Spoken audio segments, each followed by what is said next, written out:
You are at war with yourself and likely don't realize it.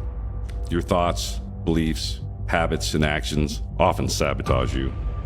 Are they helping you overcome adversity or setting you up for failure? To win this battle, you must connect with your inner warrior. We all have a warrior within us, one that strengthens our resolve and helps us to rise to meet life's challenges. If you're just surviving rather than thriving, then it's time to embrace the warrior archetype, live the warrior ethos, and ascend. If you are a veteran, first responder, or someone looking to take charge of your life, find your tribe, and then be the hero of your own story, this podcast is for you. Join Mike Kinney and Matt Hastings, two retired U.S. Army officers who served in U.S. Army Special Operations and Army Aviation units, as they share with you optimal performance practices they learned in their time with the Military and Warriors Ascent, a 501c3 nonprofit that helps veterans and warriors with PTS.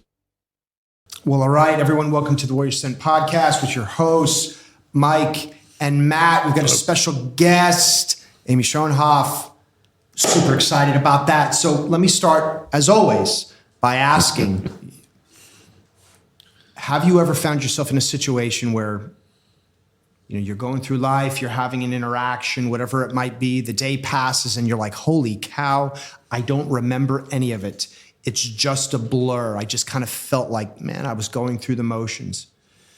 That's that system one that we talked about. I mean, sometimes that's how life is, right? You're just like, oh my God, I've not been mindful of anything, any interactions. And sometimes you get the feeling that you're really not savoring things, that you had great experiences that, maybe you took for granted or that you didn't relish. I mean, Chiefs just won the Super Bowl and all of that. And you're like, oh, okay, yeah, great. Another win, third. There's that. Even just, personal interactions, whether you yourself or someone that you've been involved with, you have an interaction and rather than, looking right at you and being attentive, and hey, they are really locked in terms of what it is that you're saying. They kind of do this, yeah, and you can tell they are not engaged or attentive whatsoever.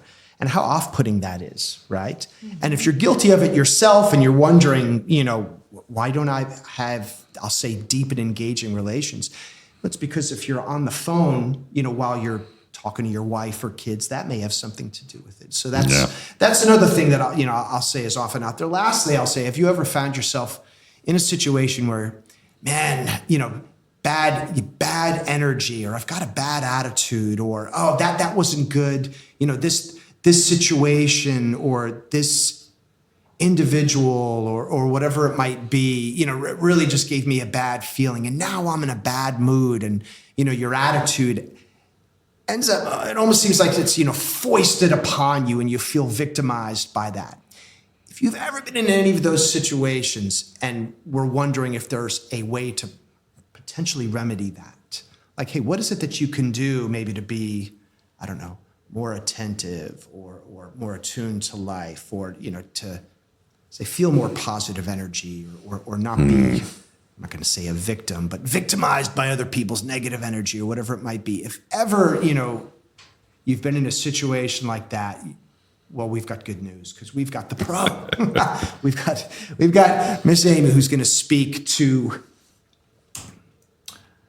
the IAA model of mindfulness. Really what we'll speak to is intention, attention, and attitude. And I think she's going to give you some wonderful tools, in terms of how to, I'll say, contend with at least, a lot of that. And just some background. So Amy's with Mindfulness in the Heartland. She's been one of our providers at the Warriors Ascent program for years now. Right.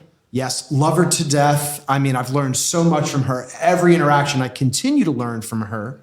And with that said, I'm going to shut up now and give Miss Amy the floor. Let her introduce herself and then speak about whatever it is that she wants to speak to. I think you're going to get a lot out of this episode. Okay. No pressure. No pressure. Just be wonderful. All right. Just be wonderful. Okay. Yes. So as Mike was saying, my name is Amy Schonhoff, and I'm a mindfulness and meditation teacher here in Kansas City. And I work with Warriors Ascent during their week-long retreat to really just provide an introduction, what I like to call is kind of a sampler of some of the practices and principles of mindfulness. And kind of in my larger capacity as a mindfulness teacher, I primarily teach what's referred to as mindfulness-based stress reduction, which is an 8-week program in mindfulness, training in mindfulness. It's a really comprehensive training in mindfulness that is really secularly oriented. And what I mean by that is that it's really built for the average Joe or Jane, that it's an accessible way for people to be introduced to the contemplative practices and principles of mindfulness. You don't have to be a Buddhist monk. No, you do not. That's right. No. So anyway, that's my primary foray for introducing people to mindfulness is that 8-week program. And people get kind of, like I said, samples of that within the... Yeah, it would have to be samples in the Yes. 4 days. We'd be Right. talking. Yeah. That's right. It's I kind think of we a only, crash course. I don't know, what did we get? Maybe 20 hours of your time in 4 days? Not even that. Not even that. Not even that. Not even close. Okay. Not even close. I mean, we get like an hour and a half for, I think, 3 days. Right. Well, yeah. Right? So it's really just a... It's a teaser. Yeah. exactly- It's a teaser. That's exactly it. I think the Mm-hmm. benefit Yeah. really is just being introduced to the concepts, Mm-hmm. how powerful they are. And I think for those that want to pursue it further, they can do so, whether... Which is a great idea whether because if they're local, they follow you. I know we've got some resources on our website. As an example, if you go to the resources tab of our website, we've got a variety of webinars that you've done at length with us, via GoToMeeting or a webinar, GoToWebinar. That I'm not going to say anywhere near as comprehensive as your 8-week program, certainly, but a little bit more in depth. And we've got some assets on our YouTube channel as well. But for those that really want to, I'll say even more so, immerse themselves in what it is that you've got to speak to us about today, there's some of the resources that they can turn to. Of course, go to your website at mindfulheartland.com. That's right. That's right. That's correct. That's right. Mindfulheartland.com. Exactly. And seek you out and get even more mindful mentorship. Yeah. Well, the intention actually in those 4 days is really to, provide a very cursory overview of what mindfulness is, but also hopefully to inspire and, give people a taste of, what mindfulness might look like in terms of practice, formal practice, but also how people can practice mindfulness informally. And there are distinctions between those two things. Formal practice being more like meditation and formal yoga and movement practices, and the informal, like, how do I take my daily activities and bring greater awareness and mindfulness to them. So in that's what I try to encapsulate in those 4 days is just getting a taste of how those things can influence your journey when you're healing. I think that's a great distinction. I mean, I think people tend to think, like you said, to time on the cushion or time on the mat or whatever it might be. And I think people have this notion that, all right, well, I've got to sit down in the lotus position and om for an hour every day, and people are like, I'm not really into that. There is some benefits, obviously, to a concerted daily mindfulness practice, but what I love about Amy's approach, and I'm sure you're going to explicate it for us, is you can be mindful all throughout your day, and in that that opening. That's kind of what I was alluding to is, hey man, if you're not mindful in your interactions with people, right, in terms of being mindful, attentive, your intentions in that engagement, giving them your undivided attention, and then also attitudinally, am I coming into this interaction positively or am I annoyed? Did I just have a negative interaction with a lot of negative energy that I'm now bringing into this interaction that I'm not mindful of? And if you're not attuned to all of that, your interactions are going to be far less optimal than they could be. And that's always kind of what I've gotten out of much of what it is. So I'm going to shut up now, please. Explain more. Oh, well, okay. So we are going to talk about intention, attention, and attitude today. And I really, this is really kind of the foundation that we begin with when we start talking about what mindfulness is. So first, I really want to kind of provide you with a definition of mindfulness, because that really sets the stage for the IAA model of mindfulness. So according to John Kabat-Zinn, who's the founder of mindfulness-based stress reduction, he refers to mindfulness mindfulness is about being present in a particular way on purpose in the present moment and with an attitude of non-judgment. Okay, so that's kind of the foundational definition that we'll use to start talking about this IAA model, which was developed by a clinical psychologist by the name of Shapiro, and it just sits really her framework, I think, just sits really well within Jon Kabat-Zinn's definition, and that is that the pillars that this definition rests upon are intention, attention, and attitude. Right, so IAA, intention, attention, and attitude. So should we just break those down a little Absolutely. bit? Sure. Let's break it down. Let's break it down. Okay. So intention, like in a very fundamental way, is about like knowing what you're doing as you're doing it. And that might seem really obvious, to know what you're doing as you're doing it. But you spoke to something in your introduction, that idea that we can go through large portions of our day and have no recollection of the details of what we were doing. And the example I always like to give is driving our cars. Yes. Always. Like how often do you drive from point A to point B and just have no recall Right. about how you got there, what you did along the way? And what's so interesting, what we refer to those moments as are moments of being on automatic pilot. And we can all relate to automatic pilot. We do it in all kinds of ways every day. It can be in the midst of a conversation when you're not really paying attention to what's being said, but rather rehearsing your response. That's right. Right? Yeah. In your head, having all these internal conversations about the conversation that somebody's trying to relay to you, right? It could be like the simple act of like brushing your teeth in the morning and not really paying attention to it because in your mind, you've done it a million times. You know what it is to brush your teeth.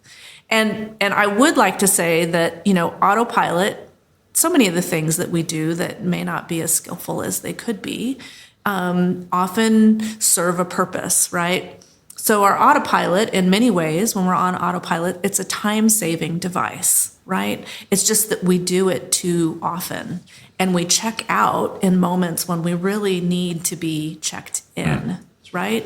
That's right. So this idea of intention is knowing moment to moment what we're doing as we're doing it. But then the other nuance, there's two other nuances to this. And one has to do with knowing what's fueling or driving what we're doing.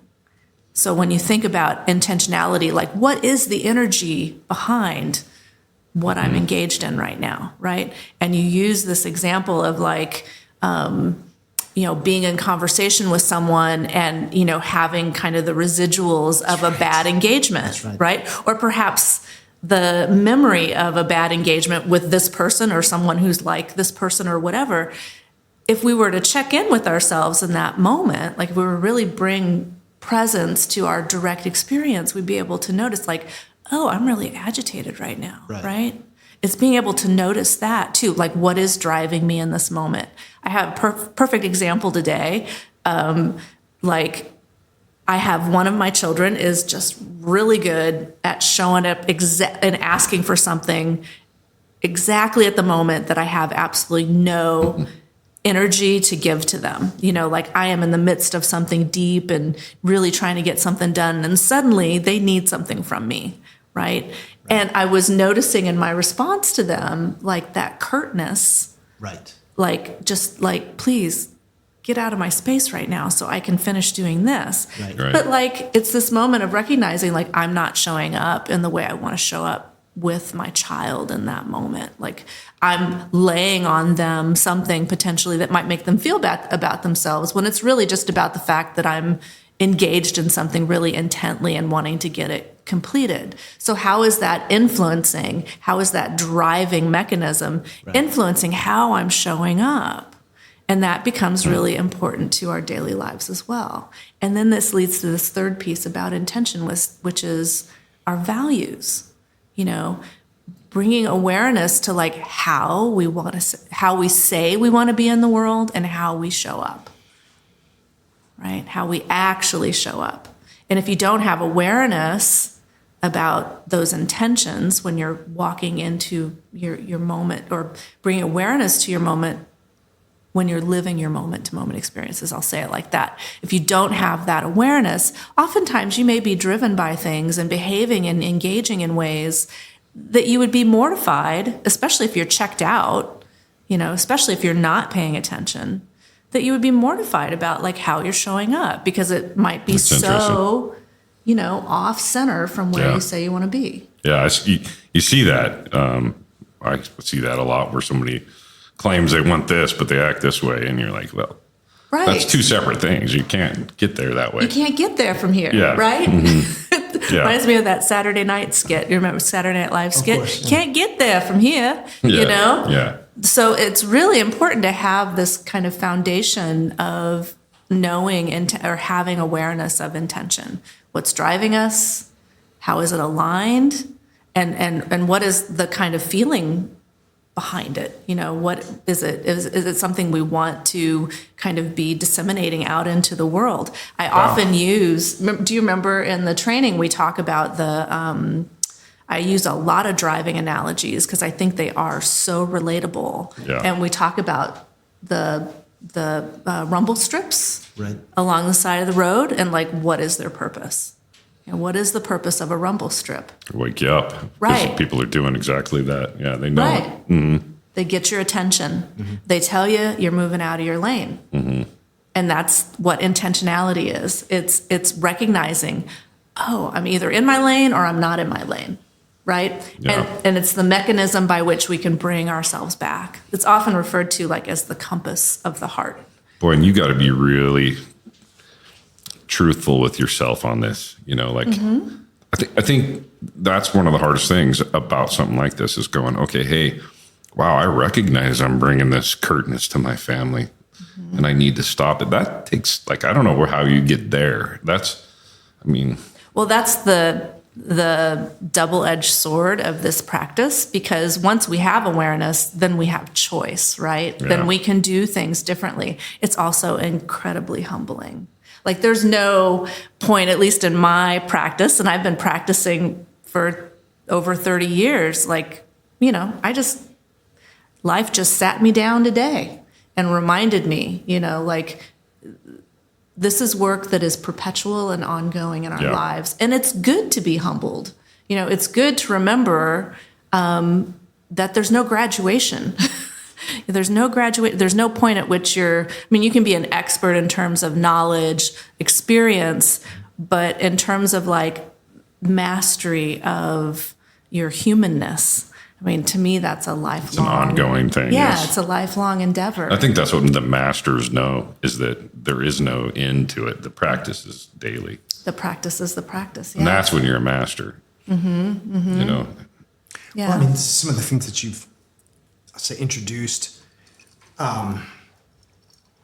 moment to moment, right? The here and now, right? I think is an important concept, because, we've said a few times at Warriors Ascent, it's depression lies in the past, anxiety lies in the future. Oh, you're getting ahead of us now. All right. Okay. Right. I don't want to steal your thunder, but really, and then tying back to the Stoic philosophy, Marcus Aurelius and all that stuff. And they say the only thing you can control is your own reasoned thoughts, or, control the controllable, control right now. Mm-hmm. So I think so many people enter into conversations or engagements or whatever, and they're not really there. They're like, what's for dinner? Yeah. Or, oh my God, I've got a suspense, I've got a project due, and have I done all? And they're not engaged. Mm-hmm. Or worse, they're like, oh, last time I had a conversation, it went so poorly, and oh my God, and this person's going to think I'm an idiot, and versus, and be, right here. Be locked on, right? Right Be here. locked in, as my kids will say. The other thing too is, again, I've quoted Oprah a few times, you're responsible for the energy that you bring to this room, into this situation. Mm-hmm. So you talked about the residual. I catch myself doing that all the time. There are times you go in, you're agitated, and whether it's wife and kids, they'll, hey, can I? And I'm like, what? Yeah. And some of it is that, the psychological term ego depletion. I think that's what you're getting at too with your kid, where, all right, I'm in the middle of something. I'm at max capacity here. I've got to deliver, and now you're coming to me with more. I'm at my wit's end, right? There's I'll say definitely that. Well, and like what's so important in that moment that I just spoke to, it wasn't their problem, it was mine. Right. Right. And you're I was bringing making that it energy. theirs. I was making it theirs. Right. You know, like what does it leave a person to feel like when they're coming to you for with need, and your response obviously has agitation and doesn't want to be helpful? You know, like, I mean, it's just, we start to see in these like little and big ways, the ways that we get in the way of being how we say we want to be in the world. And that brings up another thing too, in terms of that, you know, intentionality or whatever is, we've talked in previous episodes, actually some of the ones, the early ones, about virtues and values. And we talk about, you know, the warrior ethos and all of that, and then how that's tied to, you know, your way of being. Yeah. You know, it's very intentional, and it's not the case, you know, the ideal is not the case that you just show up and the circumstance dictates. I mean, sometimes yes, but if you're not staying true to who it is that you're endeavoring to be, like, hey, I want to be honest and forthright and supportive and nurturing. Right. And then you have an interaction with your child. I don't have time now. Just go away. And you're like, was that as nurturing as I'd like to be? Right. Certainly not. I'm not living up to my values. Right. Yeah, no one executes perfectly, so we're not here to beat up on ourselves. But I think it's that attentiveness of knowing, you know, when it is that you're on azimuth, as you were saying, or not. But go ahead. I'm just saying, the motivation of this whole thing is potentially the things you missed your whole life. Like, I was gone for all these times, and when I was home, I was too busy, you know, trying to fix things and get things ready to go another time or whatever. And the things that I missed, I'm like, I lost them forever. So now I know that I'll always be intentional. I'll always be present, you know, wherever I'm if it's a good situation. I'm with my granddaughter today again for like the fourth day in a row. And it's like, I know that's, you know, I'm taking all that I can get. That's right. And so, and I'm going to be pure there, you know, so, and that's where this kind of stuff, you know, and people will tell you, be mindful, I didn't know what it meant, you know, so I appreciate the definition up front. And coming to a 5-day event where you're going to get not only your stuff heavily, but there's, you know, Anna's stuff and then Jeff's stuff. So we're drinking from a fire hose there, you know, and a lot of it's just really hitting us emotionally. So it's a lot. So I really appreciate starting with the why. Right, Yeah. right. And here's the thing, I just want to circle back to, like, when we recognize we're out of our lane, you know, when we feel the rumble strips, we can course correct. And I even with my child had to go back and say, hey, you know, I was a little flustered in that moment. It wasn't you, it was me. Yeah, totally. And I was dealing with something and you didn't do anything wrong, you know, like just that simple thing of turning it back around and taking ownership. Like, then we have the opportunity to course correct. Yeah, totally.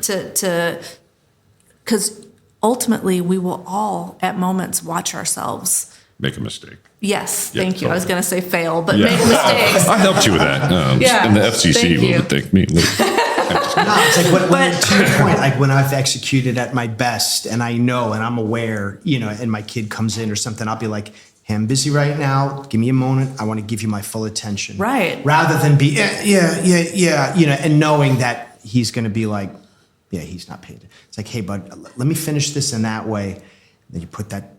Exactly. All right, now you've got my full attention. What do you got for me? Yeah. And Yeah. that doesn't always happen, but I mean, when you're at least aware of it, you can endeavor to be like that and feel better about it and have, I'll say, a better interaction, a more productive one. Yeah. Better outcome.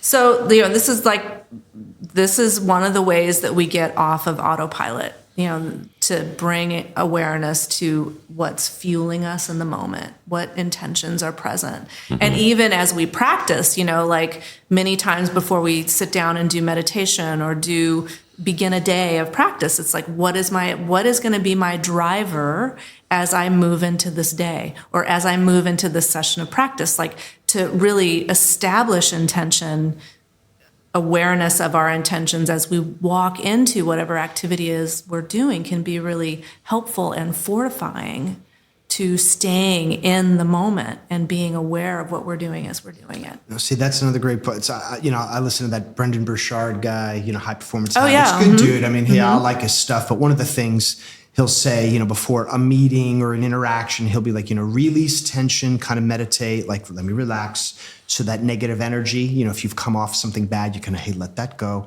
So they'll say, release tension, set intention. And I'm thinking to myself, that's oddly profound. It's like, what is my intention? What's our intention for this podcast? Traffic could have been horrible. And I know you were like, hey, I'm having a day, doing it, but you come here and you get your mind right and you're, wonderful as always, And I'm sure it's because you're like, no. Hey, I'm here and I want to send a positive message.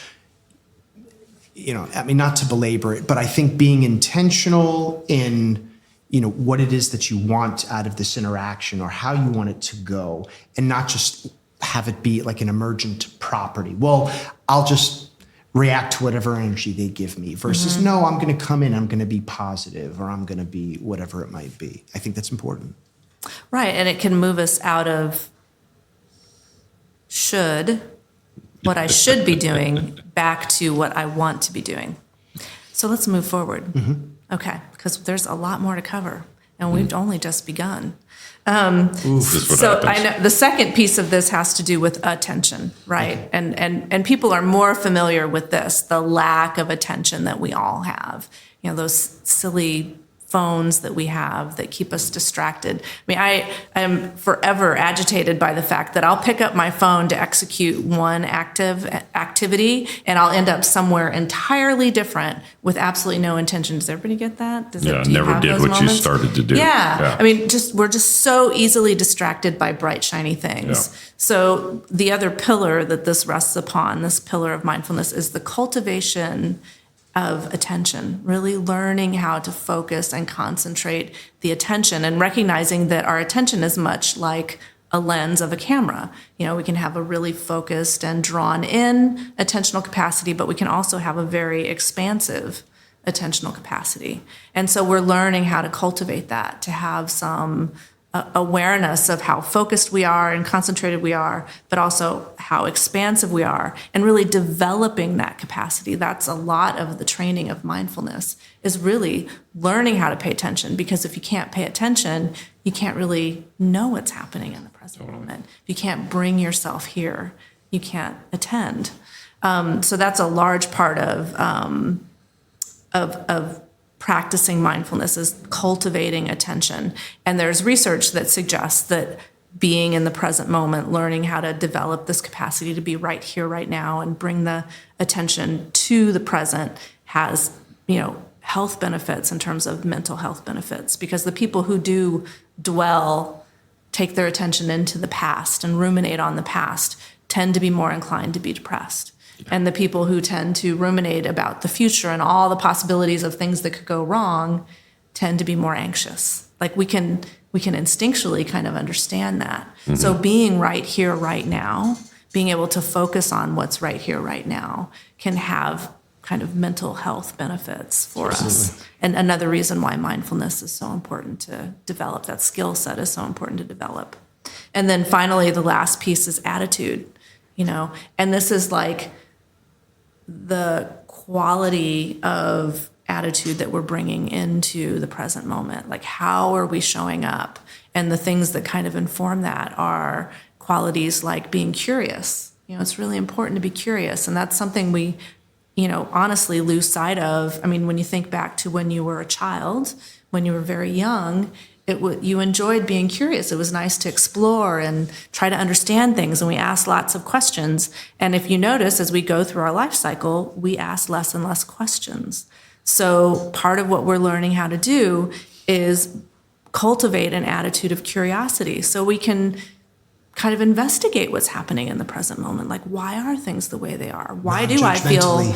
Yeah, yes. And also that quality of non-judgment, that we're learning how to bring a more open and receptive attitude into the present moment, more kindness. Kindness is kind of fundamental to it as well. So that's really how we orient towards this definition of mindfulness: intention, attention, and attitude. I love it. I tell you, I get a lot out of it. I like frameworks. As an engineer? Just be mindful. It's like, that's helpful up to a point, but break that out for me. And I've always thought you've done such a wonderful job. And we've got some things coming up in another podcast where you're going to break out even more stuff in a follow-on podcast, more tools. So, hey, we'll just leave you with this. First, Amy Schonhoff, mindfulheartland.com, Mindfulness in the Heartland. So if you want more of Amy and your local Kansas City, Brookside in specific, seek her out. I mean, she's been an integral part of our program for years. We love you and appreciate you. Thank you. But intention, attention, and attitude. The big three. That's right. All right, I like we'll it. See you next time. Thank you very much. Hi, Matt Hastings here, sending a thank you for watching this episode of the Warriors Ascent podcast. You know, we strive to build a community of warriors made up of our nation's veterans and first responders. And to reach as many of those in need as possible, we need your help. Please just smash that like button and comment or share our content. Warriors Ascent is a Kansas City-based nonprofit that aids veterans and first responders with PTS. I went through this effective program and want those that are struggling to find what I found. Check us out on our website at warriorsascent.org.